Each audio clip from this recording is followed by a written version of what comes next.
Bienvenido, Alonso, a un programa más a Cinema de los Sentidos.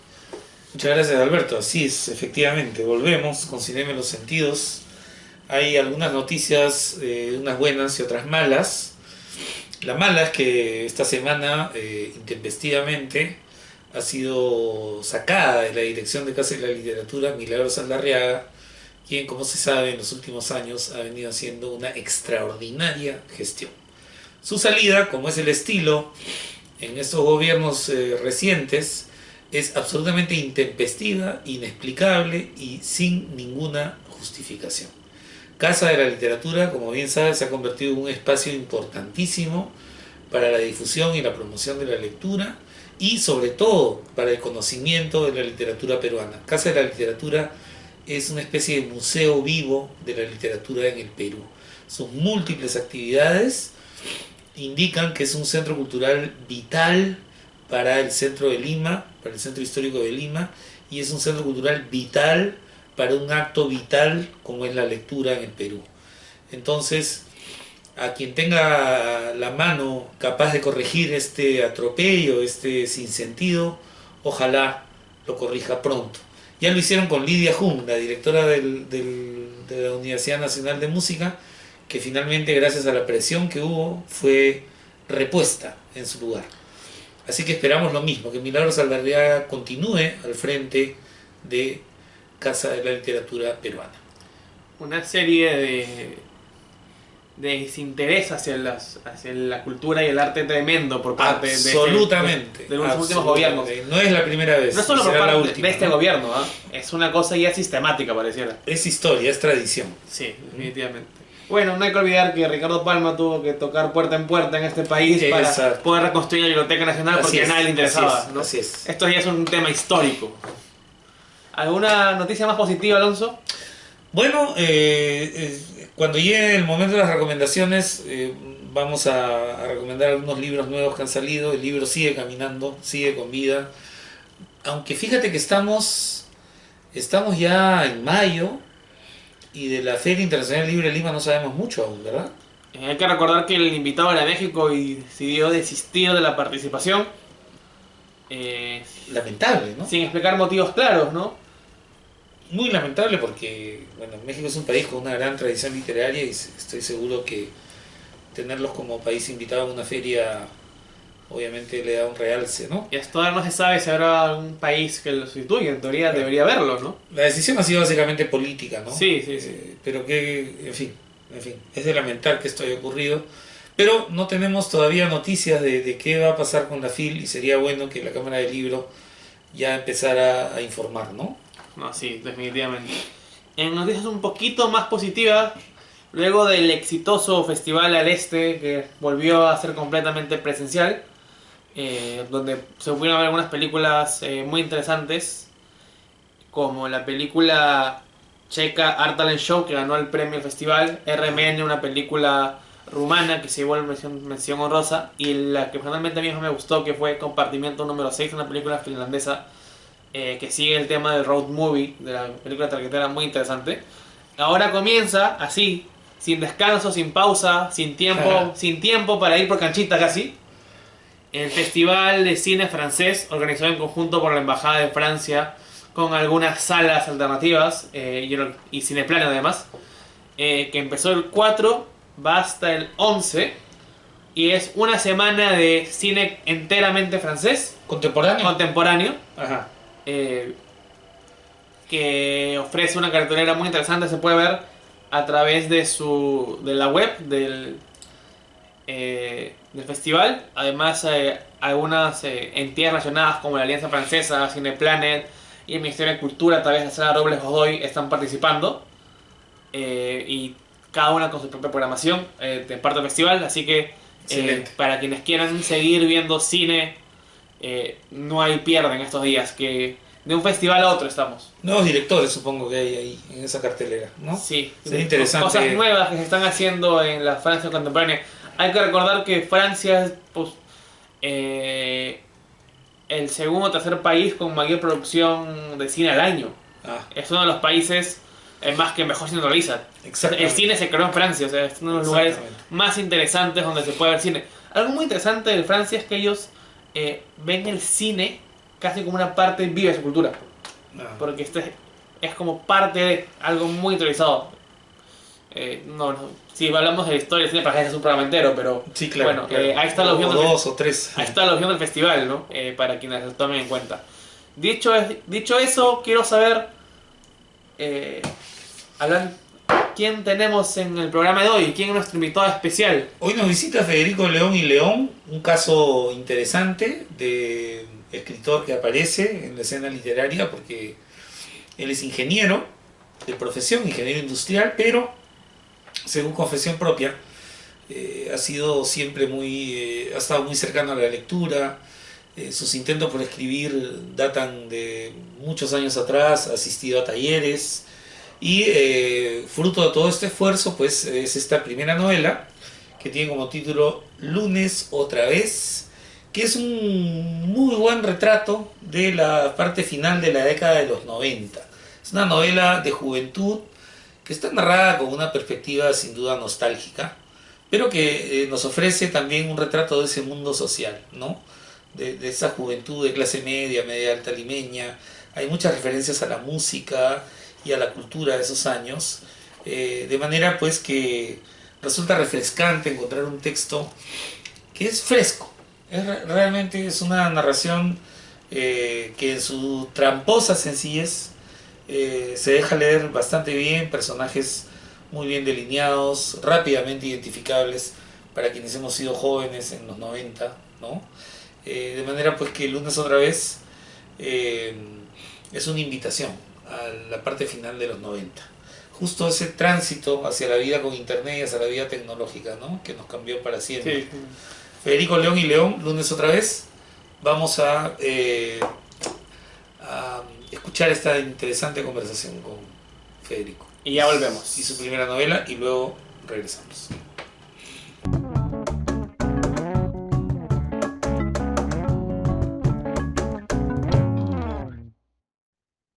Federico León, bienvenido a Cinema de los Sentidos. Gracias por la invitación. Muy bien, me gustaría comenzar con un dato de tu biografía, un dato Ujú. curioso. En realidad no tendría por qué serlo, pero digamos, resulta curioso que alguien que se dedica a la ingeniería, ¿no? De pronto aparezca en el escenario literario. ¿Cómo surge esta relación tuya con la literatura? Hace tiempo, bueno, soy ingeniero industrial de carrera, pero más he trabajado en temas de tecnología y en marketing y ventas de tecnología, pero igual, o sea, la carrera es ingeniería y hay que te enseñan a analizar, a resolver problemas y a pensar y a ordenar ideas, ¿no? La parte de literatura, no hace varios años que me dio curiosidad, estaba buscando, un tiempo hice teatro, pero por ahí no iba, entonces Ujú. me metí a un taller en la Alianza Francesa de que es literaria, me gustó, escribí unos cuentos, pero no sé, o sea, no me da para corregirlos, para revisarlos, y lo dejé ahí esperando, ¿no? Y recién ahora último bueno, en pandemia que estamos todos encerrados, pues Raúl Tola comentó en Twitter que yo lo seguía, que estaba haciendo un curso para asesoría de novela o para que soy Ah, literaria, y me metí y le dije, bueno, pues será motivo para retomarlo, a ver si ya, ya es momento de, ¿no? de hacerlo más en serio, ya no solamente cuentos, sino novela. Y participé en el taller y le dije, mira, entro al taller, déjame ver un mes, porque ya había hecho un taller y más o menos me sentía que algo mínimo sabía. Y si veo que va bien y que sí fluye, pasamos de frente, porque tiene una novela más o menos pensada en la cabeza, o sea, la que escribí tenía más o menos la estructura, la idea, ¿no? Pero no me mandaba a comenzar. Y ahí comencé, y con él comencé a trabajarlo un poco. o sea que, digamos, podríamos decir que el paso por ese taller fue una experiencia, digamos, fundamental para animarte finalmente a asumir este proyecto. Sí, sí, o sea, estaba ahí dando vueltas ya, o sea, la novela, la estructura la tenía pensada, tenía apuntes, cosas, algún día la escribiré, pero el momento de estar encerrados también, el momento de ver esta opción, de poder dedicarle tiempo, y me mandé y ahí arrancó, ¿no? Y fue fluyendo y salió, y bueno, ahí después sigue todo el proceso después de qué hace uno cuando acaba con la novela, ¿no? A ver si Exacto, quedó bien o exacto. no, que te la validen, ¿no? Se la pasé a amigos para que me ayudaran a ver O sea, para mí está bien, pero no sé, ¿no? Entonces, bacán también poder validar que lo que uno quiere transmitir se está transmitiendo, ¿no? Porque uno escribe una idea y dice, bueno, se habrá entendido así. Entonces la pasaba amigos que me iban conmigo siguiendo y me iban Claro. validando si estaba quedando el mensaje que yo quería. No, primera vez que escribí así, entonces, pero bueno, o sea, Ah, ah, me divirtió también el proceso, ¿no? El proceso fue divertido. claro. Algo que me sorprende es, digamos, la frescura que tiene el texto. Y yo relaciono eso, tú me dirás si estoy en lo cierto. Yo relaciono esa frescura con el hecho de que la novela, de alguna manera, también muestra una nostalgia por cierta época, por tu época, digamos, para decirlo así. ¿Es así Eh, esto? sí, o sea, uno tiene nostalgias de muchas épocas, ¿no? Yo estaba pensando una novela en cómo mostrar la amistad y cómo mostrar la diferencia entre como a mí siempre me gustó, o sea, cosas que, ideas que uno va grabando y que quedan ahí dando vueltas, ¿no?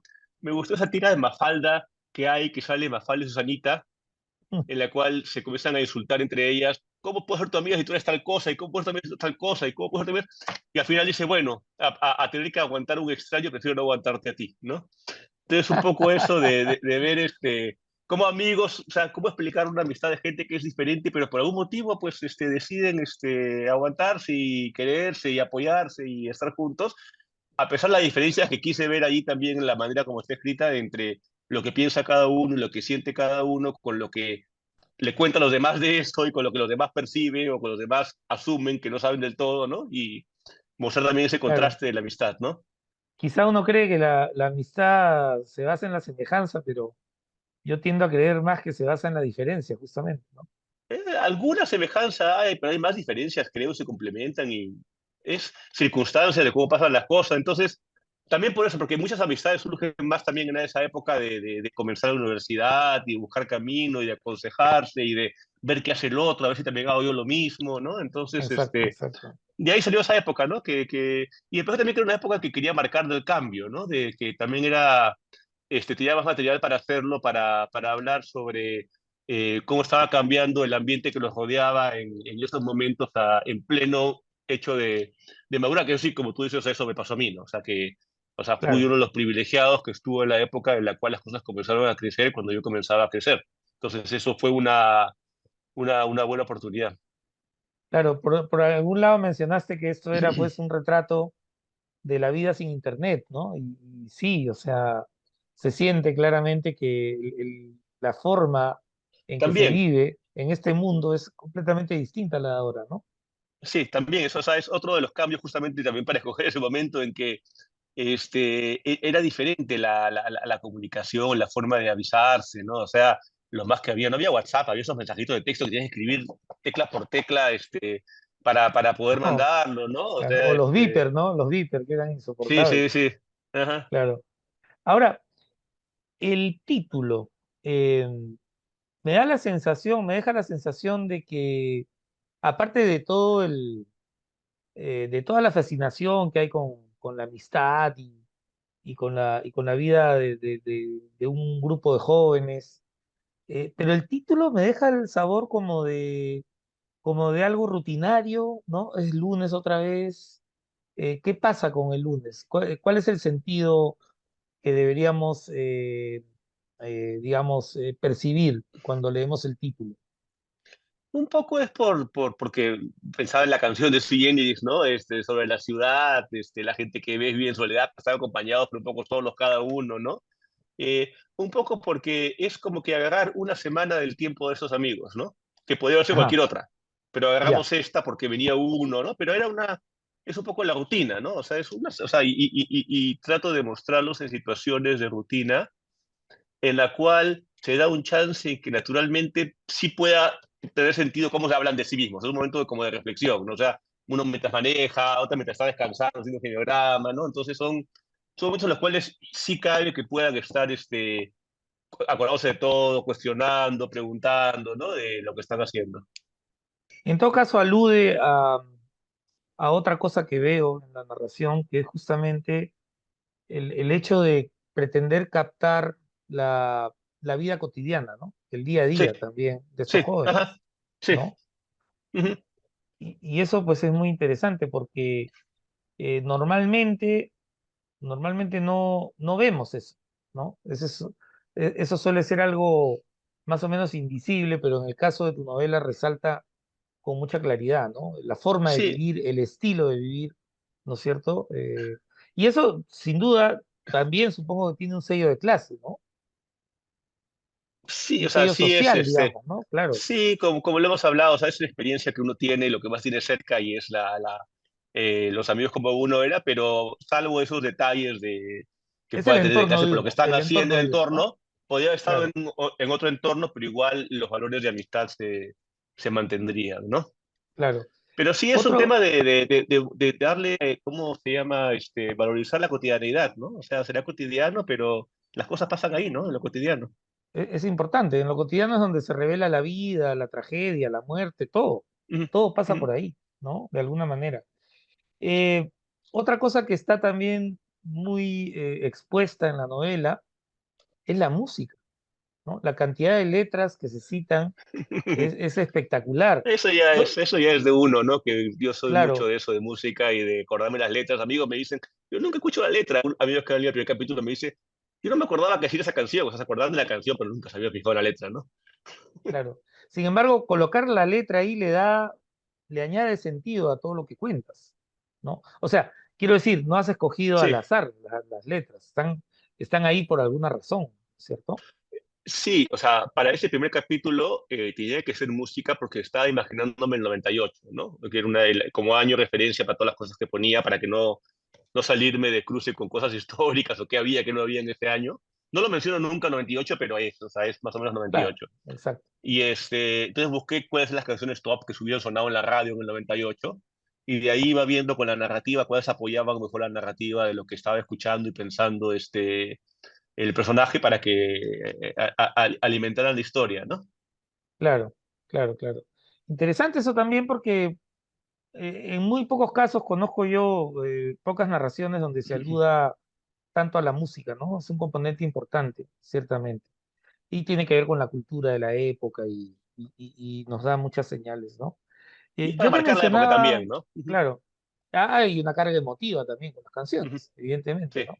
Yo te Ujú, mencionaba lo del asunto social porque, digamos, se suele decir que la novela nos ofrece pequeñas fotografías de época, ujú, pequeñas fotografías de sectores de la sociedad. Es como si fuera, la novela a veces tiene la virtud de ser una radiografía, ¿no? En el sí. sentido que te deja ver la vida de los personajes. Lo que te quiero preguntar en este momento es, eh, no quiero caer en el facilismo de pensar que la novela es reflejo directo de tus vivencias, pero alguno de los personajes debe parecerse mucho a ti. ¿Cuál sería? ¿Cuál de esos personajes sería? O no necesariamente. No necesariamente, porque hay cosas. Por ejemplo, a mí me gusta la música y lo he puesto en el primer personaje que no me parezco tanto en ese personaje. O sea, creo que hay cosas mezcladas. Al final es un poco cómo los construí, ¿no? O sea, yo quise construir gente que fuera diferente. Entonces, más o menos pensé atributos míos y de amigos y de gente y ¿cómo se llama? Ahí como que, ¿cómo se llama esa? Vaquear para ver cuál toca en cuál, ¿no? Claro, Y armé los para que sean diferentes o sea, no son nadie, o sea, son mezclas de un poco de repente. Sí, hay amigos que me dicen, oye, esa frase es mía, que lo han leído, ¿no? Entonces, sí, o sea, hay frases que he escuchado de alguien y que repito porque se me quedaban, o bromas que algunas escuché de alguien que está, pero la broma, el personaje no, solamente el comentario, ¿no? Pero es claro, claro, no me acuerdo la palabra cuando mezclas los bolos del bingo, ¿no? Y salieron ahí, los esparcí, y más o menos para que todos sean diferentes, pero que justamente para mostrar esa diferencia, ¿no? claro, Entonces no es claro. nadie específico, es una mezcla de varios. Ahora, eh, quisiera preguntarte también un poco por ti como lector, ¿no? Es decir, las personas que escriben normalmente Uf, leen sí. y pues es muy probable que algunas lecturas hayan tenido algo que ver, alguna influencia en tu escritura. Eh, ¿Hasta qué punto eres consciente de esas relaciones? Y en todo caso, ¿cuáles serían esas lecturas que te marcaron? Bueno, ahí hay uno de los personajes en uno de los capítulos que es el que habla más de libros, por ejemplo, bueno, y hay parte mía en alguno en otro no, ¿no? que habla de novelas y sus conclusiones y como, o sea, algunos de música, otros de novelas, otro personaje que habla frases, ¿no? Entonces, ellas son novelas que me han gustado. Esta novela específica, por ejemplo, no es la estructura, pero la estructura original no era tan parecida, o sea, la tenía pensada diferente, la final la puse como está. La tenía pensada en American Psycho de Bret Easton Ellis, ¿no? Ajá, Que es un mensaje, una, que tiene, es una novela en la que habla internamente el psycho, pues, ¿no? De cómo ve la gente, cómo lo ve, las tarjetas de presentación, que las reconoce o no las reconoce, y te arma un mundo interno, pero para no cansar tiene intervalos, ¿no? Y son intervalos sobre la música de no sé quién, la música mm, de Phil Collins, o sea, ¿no? Tú decías, si voy a hacer una novela que va a ser tan interna, tengo que ponerle algo para que no sea tan cansador estar escuchando gente pensar todo el rato. Entonces puse las radios, ¿no? Reemplazando los capítulos de ¿cómo se llama? Que al final esos capítulos de música de American Psycho le dan contexto a la época, ¿no? Del rock y la música que le gustaba y es lo que hacía. como un Entonces, marco, ¿no? Le pone un un marco, marco. Entonces, claro. por eso dije, ¿qué marco le pongo? Entonces le pusimos los episodios de la radio para que le dé contexto de país y lo que estaba pasando en el país en el que estaban estas personas y al que un poco ignoraban, ¿no? Claro, claro. Y digamos, más allá de eso, eh, por ejemplo, ¿qué autores peruanos te generan algún interés? Bueno, Vargas Llosa siempre he estado Bueno, leyendo, es una sí, referencia, ¿no? sí, Importante, sí, claro, Arguedas, hay imágenes que se quedan, ¿no? El zorro de arriba y el zorro de abajo, de cuando se juntan huele a cambio, o sea, son imágenes que quedan que, o sea, llegar a ese nivel de abstracción y de crear imágenes tan fuertes que bacán, ¿no? claro. Y de Bueno, referirse al Bryce. Perú con tanta intensidad también, ¿no? Sí, sí. Brad es un poco, ¿no? O sea, contar la experiencia indirecta de uno, aunque creo que Bryce es mucho más directo lo de Un Mundo para Julius que el mío, que es cambalache de personajes, no, no hay nadie ahí, pero es un poco como mostrar la realidad del entorno, ¿no? Claro. Mencionabas al inicio de la conversación, Federico, que habías desechado algunos cuentos. El Los cuento publicamos, es, los ya, publicamos, así, sí. los Era un taller de publicaste. la Alianza que en el taller mismo al final los publicamos. Y, o sea, los compartí, estaban buenos, ¿no? Pero los sentía muy naif, muy maduros, muy simples en muchas cosas. O sea, no es que los eché, estaban ahí. Después he escrito otros cuentos más, pero recién ha sido con la novela en que ya no sé, centrado, comenzaba ¿Dirías que darle forma a todo, ¿no? te has sentido más cómodo escribiendo la novela que con el cuento? Es diferente, ¿no? Yo creo que, digamos, yo creo que para para las historias que tenía de contar, hubiera tenido que ser muchos cuentos, ¿no? Entonces, Ajá, para esta historia me pareció bacán hacerlo con una novela porque ya estaba con la estructura pensándola y todo, ¿no? Para poder armarla. claro, porque el cuento en realidad, el cuento es un género difícil, ¿no? Tiene que ser a veces como un reloj, ¿no? Como un reloj suizo, ¿no? Y a veces una falla en el engranaje te puede malograr el relato, ¿no? Y los temas, o sea, son dos temas, o sea, más de dos temas ya te das demasiado y se pierde la historia del cuento. En cambio, una novela Claro. puedes ampliarte mucho más y Te explicar puedes mucho más y expandir, ¿no? Puedes ya tener creas un otras universo más tramas. grande, ¿no? Ujú. Exacto, exactamente, exactamente. Y probablemente más posibilidades de jugar con voces narrativas, varios puntos de vista, en fin, hay Con unas cosas estructuras, ahí. ¿no? Sí. Ajá. Exacto, exacto. Ahora, em, hay próximos proyectos, a veces puede parecer un poco tonto preguntar a alguien que acaba de Ujú. publicar si tiene más proyectos, pero normalmente hay más proyectos. Yo No, no sí, sí, ya sé, quería saber, estoy cuéntanos por acabando una favor algo segunda de eso. novela ya. Estoy ¿Ya? acabando una segunda novela para ver qué le hacemos, cómo está quedando, qué ajuste hay que hacerlo, ¿no? Todo el Y proceso de nuevo, el tema pero con sería más más o experiencia, ¿no? menos, De cómo manejarlo. y el tema sería más o menos similar, mismos ambientes quizá, o ya vas en otra Mismos, dirección. mismos ambientes también, pero temas más de familia que de amistad. Ya, interesante. Entonces, va a haber una segunda novela y por Es- supuesto nosotros la vamos a esperar para Gracias. tener un pretexto y volver a invitarte a Cinema en los Sentidos. Bueno, Gracias. muchísimas gracias por estar con nosotros.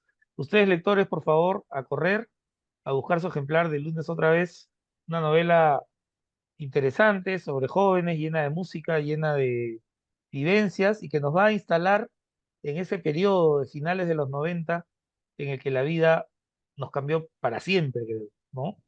Para siempre. En Gracias, muchos sentidos, sí. Federico, por tu Bueno, tiempo y tu muchas palabra y gracias por por la invitación. recordarnos esta época. Hasta Chao, muy pronto. gracias. Nos Hablamos. vemos.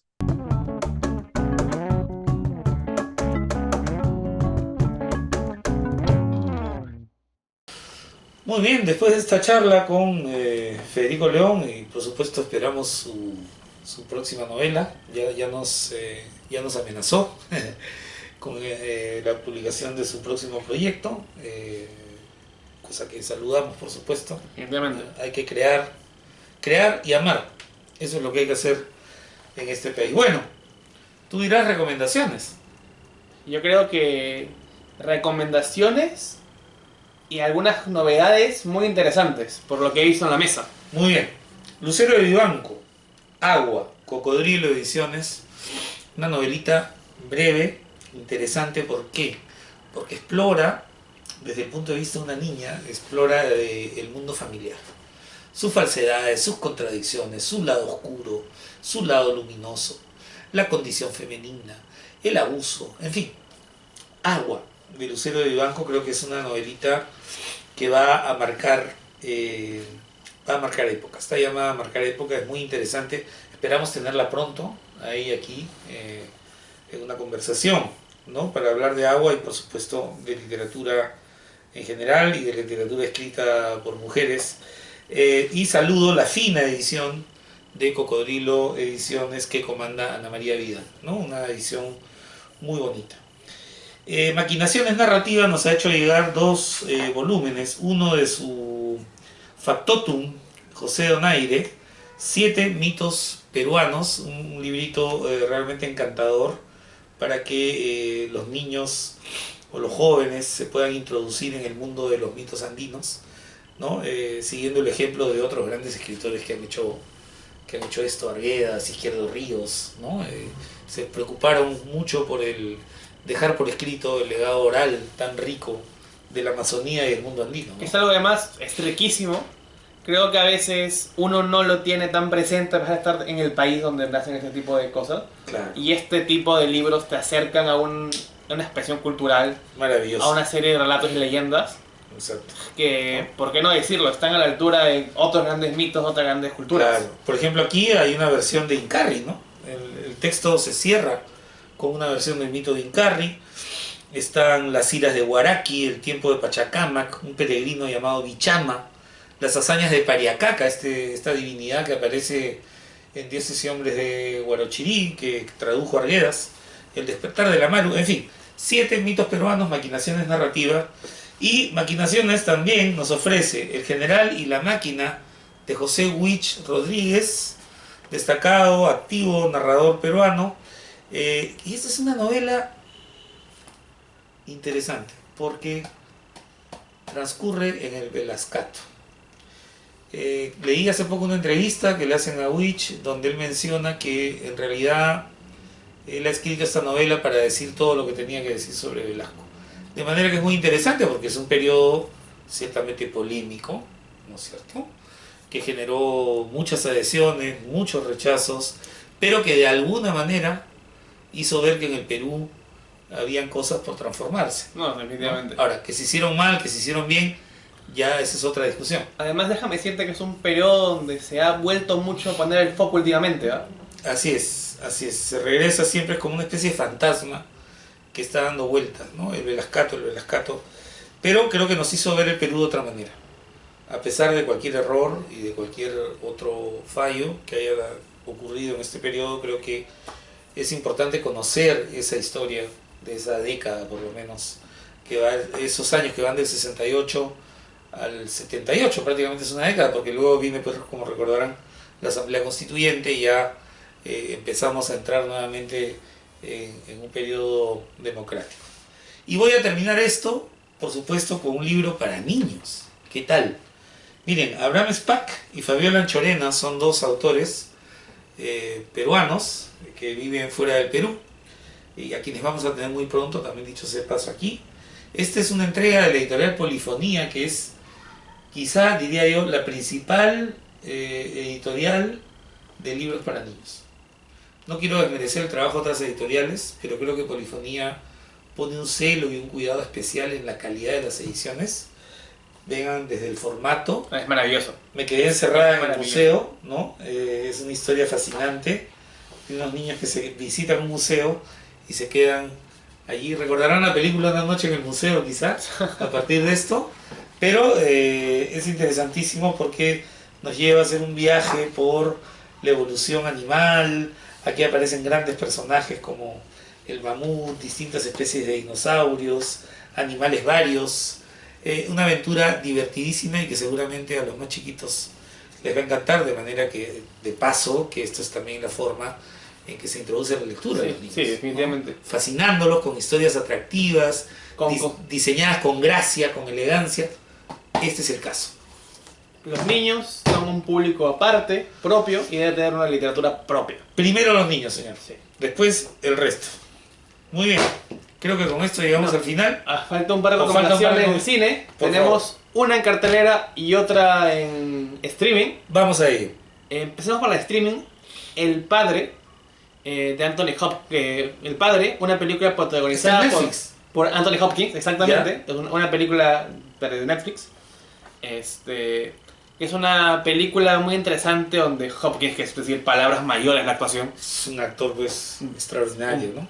uno de los Fuera de grandes serie. maestros de la actuación en el cine, interpreta a un padre pues, que se está quedando sin memoria debido a que tiene Alzheimer. Ajá. Y es toda su transformación y su lucha, ¿no? Y cómo poco a poco se va perdiendo en el olvido, Qué duro, ¿no? pero interpretado por una forma magistral, que además le valió un Oscar en el 2022, el año pasado. Le valió ya a su tan larga trayectoria un nuevo reconocimiento que fue un Oscar por esta maravillosa actuación. Qué maravilla. En cartelera tenemos una joya, una rareza, una película coreana que en español se llama La decisión de partir, porque el título internacional es Decision to Live, del aclamado director Chang Woo Park, el director de Oldboy. Ajá. Ya. Una película que en su momento fue muy popular, quien esta vez nos trae un thriller policial con muchas pistas y reminiscencias a lo que ya nos dio Hitchcock en Vértigo. Un homenaje al maestro. Un policía obsesionado con una mujer, Ajá. un romance entre líneas, un caso policial muy enredado y sobre todo un detalle a la hora de encuadrar los planos que casi parecen pinturas. Una película maravillosa que está en cartelera y quien no la haya visto puede ir a verla. Dos rescates, dos recomendaciones muy interesantes. Especialmente Decision to Live fue de lo mejor que salió en Cannes el año pasado y que haya llegado a cartelera es una maravilla, así que está ahí la recomendación para quienes quieran verla. Y nada, ahora sí, eso fue todo. Que tengan buen fin de semana. Compren su canchita. Vayan por un libro. Sobre todo eso. Y con ustedes será el próximo sábado. Muchas gracias por su compañía. Nos vemos. Chao. Adiós.